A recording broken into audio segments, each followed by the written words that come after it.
అపార్థాలతో అందరికీ దూరమైపోయింది. నిజం తెలుసుకుని వస్తుందనుకుంటే ఇంతవరకు జాడే తెలీదు. ఎక్కడుందో ఎలా ఉందో. వచ్చేస్తుందమ్మా. మేనకోడలొచ్చింది కదా, నా చెల్లెలు కూడా తప్పకుండా వచ్చేస్తుందమ్మా.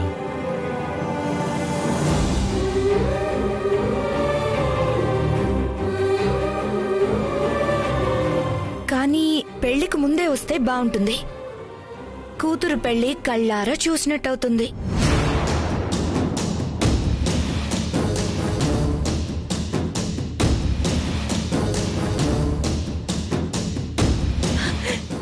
పెళ్ళా? స్రవంతికి పెళ్ళా? అవును బామ్మగారు. ఊర్మిళ, అవును అత్తయ్య గారు. ఇది కూడా తెలియాల్సిన విషయమే కదత్తయ్యా. బామ్మగారికి తెలియకుండా స్రవంతి పెళ్లి చేస్తారా?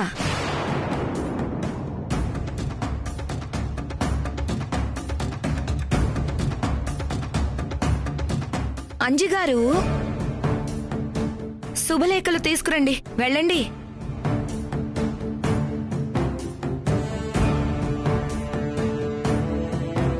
వెళ్ళండి.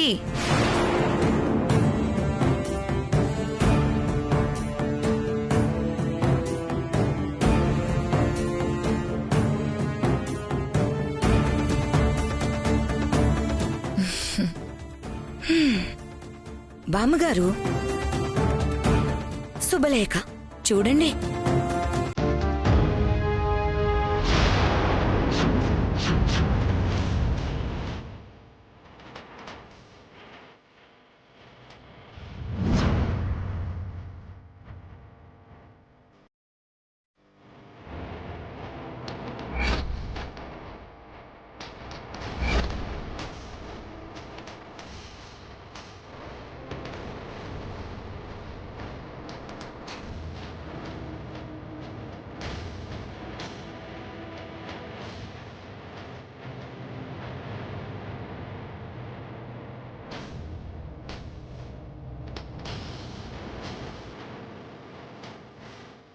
రాజా, ఏంట్రా ఇది?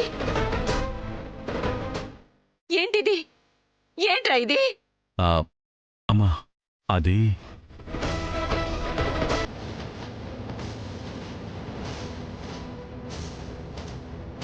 దేవాంశ్ పక్కన స్రవంతి ఫోటో ఏంటి? వీళ్ళిద్దరికి పెళ్లి చేస్తే వైదేహి పరిస్థితి ఏంటి?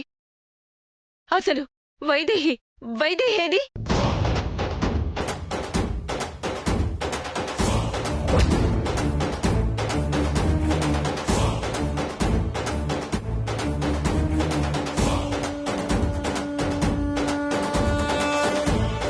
అత్తయ్య గారు, మీరు ఎక్కువ కంగారు పడకుండా నేను చెప్పేది వినండి.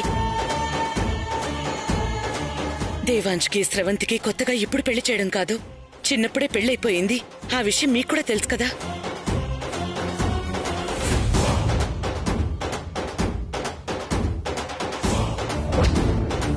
కానీ నిజం తెలియని వాళ్ళు తప్పుగా అర్థం చేసుకుంటున్నారు. అందుకని అందరికీ తెలిసేలా మరొక్కసారి మూడుముళ్ళు వేయిద్దామని నిర్ణయించుకున్నాం. వైదేహి ఏమైందని అడుగుతున్నాను కౌసల్య. వైదేహి ఏది?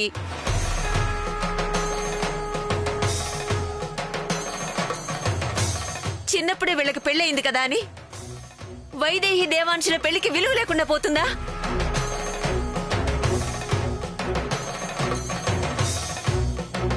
లేక మీరందరూ కలిసి పంపించేశారా?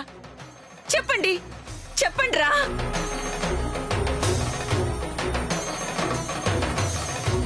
చెప్పండి, ఎక్కడ్రా వైదేహి?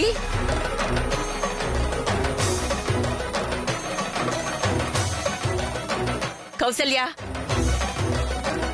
నేను అడుగుతున్నాను కదా, వైదేహి ఎక్కడ? ఎక్కడ సమాధానం చెప్పాల్సి వస్తుందోనని ఎలా జారుకుంటున్నారో చూడు.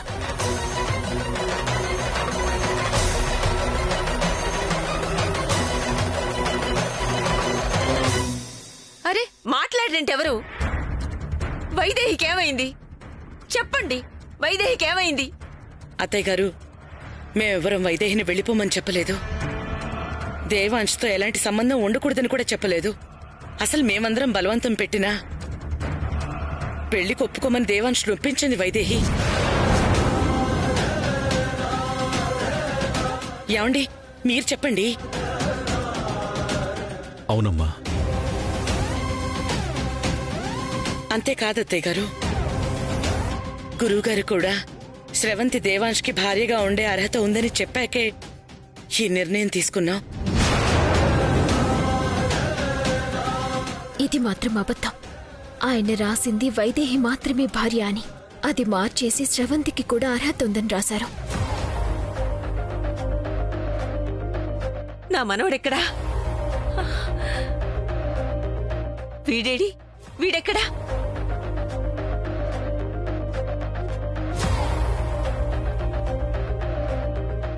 అసలు పెళ్లేర్పాట్లన్నీ తనే దగ్గరుండి చేసి పెళ్లి సమయానికి ఎందుకు వెళ్ళిపోయిందో తెలీదు. మళ్ళీ ఇంతవరకు రాలేదు. 6 నెలలు ఇంట్లో లేకపోయేసరికి ఏవేవో జరిగిపోయాయి. ఇందులో ఎవరి తప్పు లేనట్టే ఉంది. కానీ తప్పు అయితే జరిగిపోయింది. అసలు దేవాంశు వైదేహిలను విడదీసి చూడడం అంటే ఊహించడానికి ఏదోలా ఉంది. నా మనవడెక్కడా?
ఏం జరుగుతుందిరా మనవడా ఇంట్లో?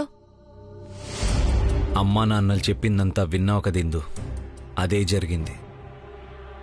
వాళ్ళు వీళ్ళు చెప్పేది కాదు, నీ మనసులో ఏముందో కావాలి. అసలు వైదేహి నిన్ను వదిలి వెళ్ళిపోవడం ఏంట్రా? కల్లో అయినా ఇది జరుగుతుందా? జరిగింది కదా ఇందు, వదిలి వెళ్ళిపోయింది కదా. ఒక మనిషి కనిపించినంత మాత్రాన మనల్ని కాదనుకుని పోయినట్టు కాదు మనవడా. కనిపించలేదంటే వదిలి వెళ్ళిపోయినట్టేనా? ఏమైందో ఎక్కడికి వెళ్ళిందోనని ఆలోచించేది లేదా? కనీసం వెతకడం కూడా లేదా? అలా వదిలేయడమేనా? ఇదే నా ప్రేమ?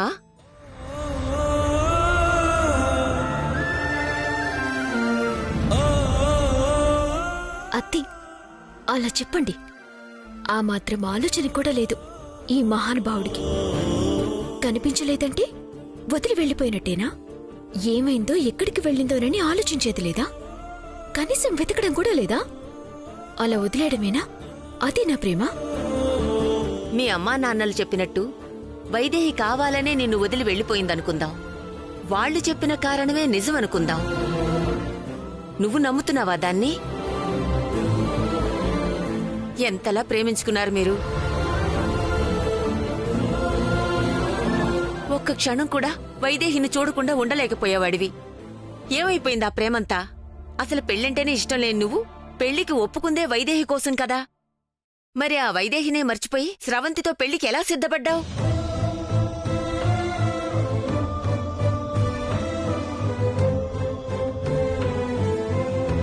ఇవన్నీ పక్కన పెడితే వైదేహి నిన్ను ఇంకొక ఆడదాని చేతిలో పెట్టి వెళ్ళిపోతుందంటే నువ్వెలా నమ్మావు? నమ్మకపోవడానికి ఏముందిందు, వైదేహియే స్రవంతిని పెళ్లి చేసుకోమని చెప్పింది. అప్పుడెందుకలా చెప్పానో తెలీదా? అయినా నేనన్నందుకే చేసుకునుంటే అప్పుడే చేసుకునుండేవారు కదా. 6 నెలల తర్వాత ఎందుకు నిర్ణయానికొచ్చారు? ఎన్నెన్నో జన్మల బంధం 6 నెలలకి ముగిసిపోతుందా? అసలే నీ ఆరోగ్యం బాగోలేదిందు. ఇవన్నీ ఎందుకు ఆలోచించడం చెప్పు? నీ మనసు పాడు చేసుకోవడం తప్ప.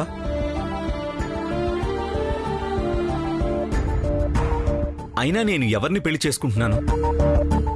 చిన్నప్పుడే తాళి కట్టిన నీ మనవరాల్నే కదా. అమ్మా నాన్న అందరూ సంతోషంగా ఉన్నారు. నీకు సంతోషంగా లేదా?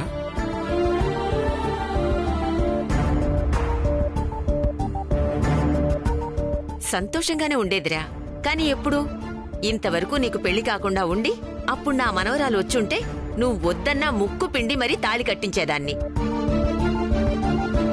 కాని పెళ్ళైపోయింది నీకు. వైదేహి ఉంది కదా, ఒక మనవరాలి కోసం ఇంకొక మనవరాలికి అన్యాయం ఎలా చేయగలను? అసలు నేనుండుంటే వైదేహిని గడప దాటి అడుగు బయట పెట్టనిచ్చేదాన్ని కాదు. ఇందు, ఇప్పుడు నువ్వు ఎంత మాట్లాడినా ఏం ప్రయోజనం చెప్పు? వైదేహి లేదు కదా. ఒకవేళ వస్తే అప్పుడు మాట్లాడదు గాని ఈలోగా వైదేహి గురించి ఏం మాట్లాడినా అనవసరం. కాబట్టి ఎక్కువ ఆలోచించి బుర్ర పాడు చేసుకుని ఆరోగ్యాన్ని చెడగొట్టుకోకు, సరేనా?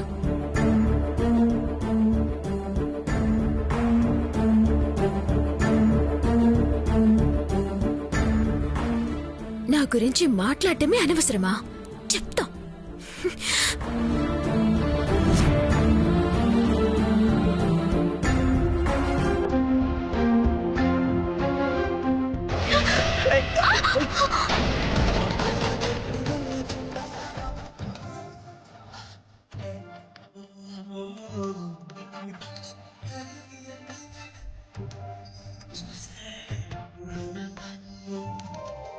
खुदा ने तुझे मेरे लिए परी बना के दी।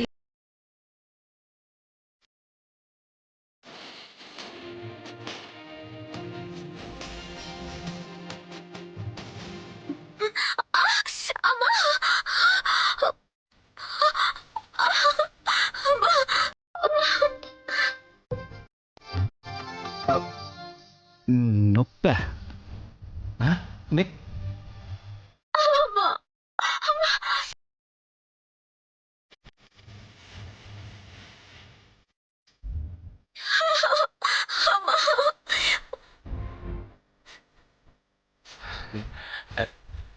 ఐఎమ్ రియలీ సారీ అండి.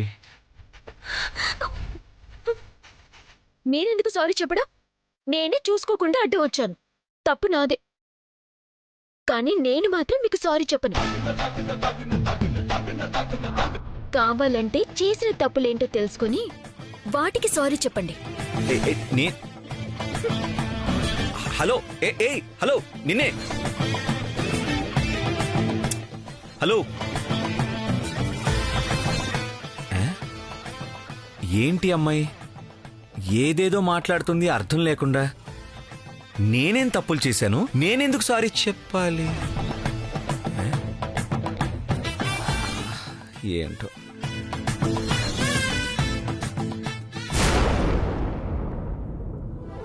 ఈ శుభలేఖలు వచ్చే చూడండి, ఇద్దరు ఎంత చూడముచ్చటగా ఉన్నారో.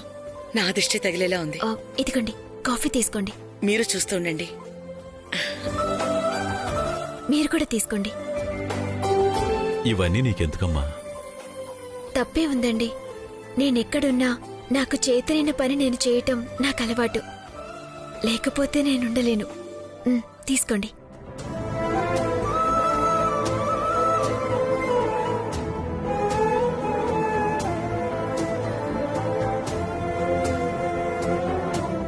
అమ్మాయి చాలా మంచిదిలా ఉంది. ఆ మాట తీరు, మంచితనం వైదేహినే గుర్తొచ్చింది.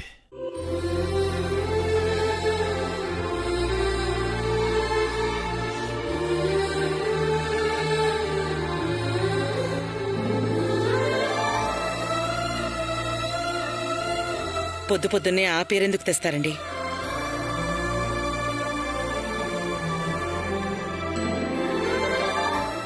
అదేంటి కౌసల్య అలా అంటావు?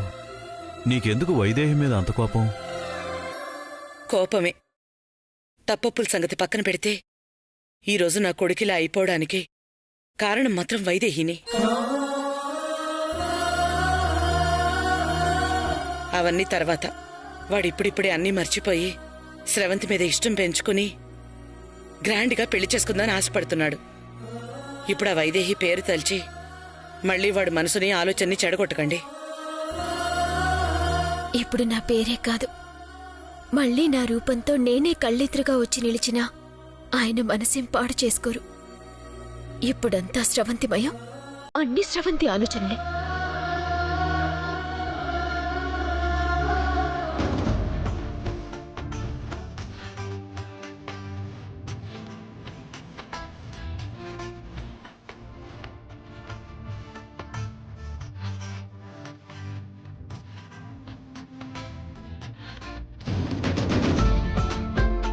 Yeah okay okay done done.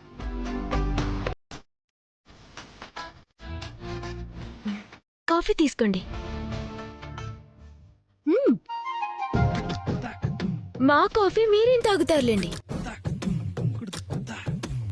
కోరి మరీ ఇష్టంగా పెళ్లి చేసుకుంటున్నారంట కదా.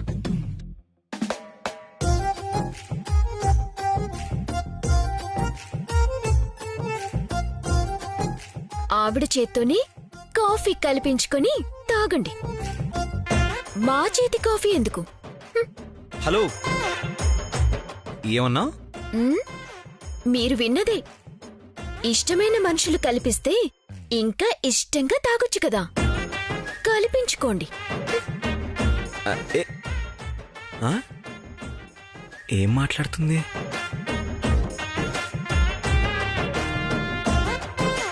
ఏంటి జానకి, కాఫీ ఇవ్వకుండానే తిరిగి వెళ్ళిపోతున్నావు? అది ఆయనకి 2 స్పూన్ల చక్కెర కావాలంట.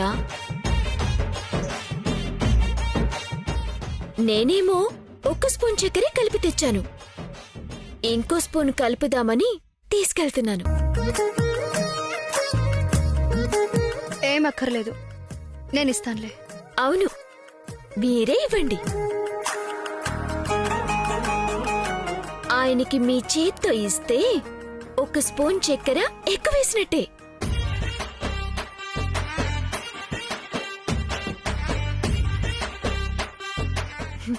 తీయగా అయిపోతుంది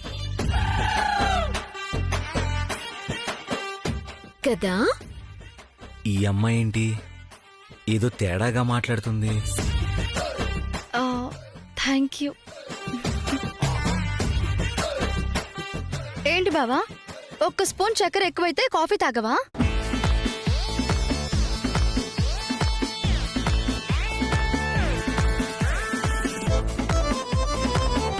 అబ్బా, అలవాటు అనేది ఎప్పుడు ఒకేలా ఉంటే ఎలా బావా?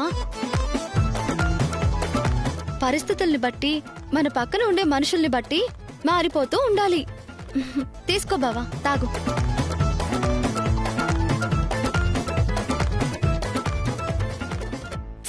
తీసుకో బావా.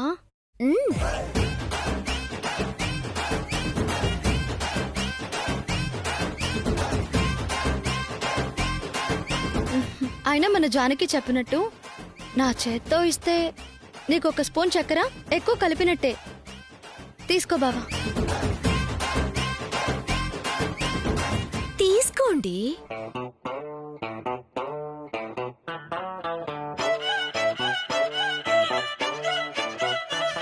చక్కెర కలిపినట్టే అని చెప్తున్నారు కదా, తీసుకొని తాగండి. తీసుకో బావా. అరే తీసుకో. తీసుకోండి. నువ్వే తాగు. బావా,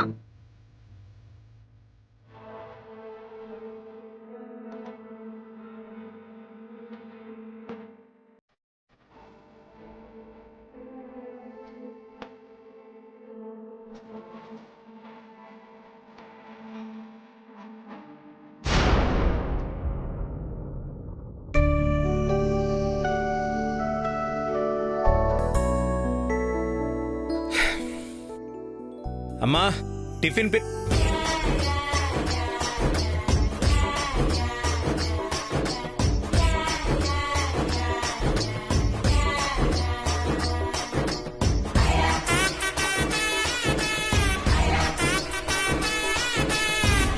కాఫీ తీసుకోండి.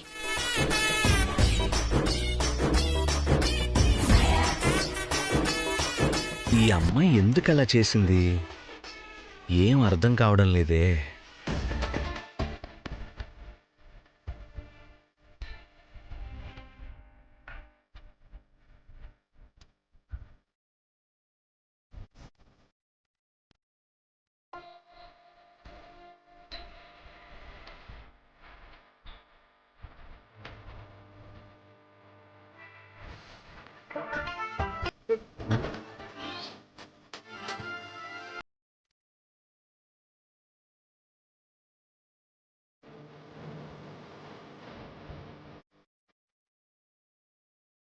నీ పేరు జానకి కదా? అవునండి. పొద్దున్న కాఫీ ఇచ్చి వెనక్కి తీసుకుని ఏమన్నావు? మర్చిపోయానండి. సమయానికి గుర్తు చేశారండి. ఎలాగూ కోరి మరీ ఇష్టంగా పెళ్లి చేసుకుంటున్నారు కదా, ఆవిడుండగా మేం పెట్టే టిఫిన్ ఏం తింటారులేండి. మా టిఫిన్లు మీకే నచ్చుతాయి, ఆవిడ్నే పెట్టమనండి.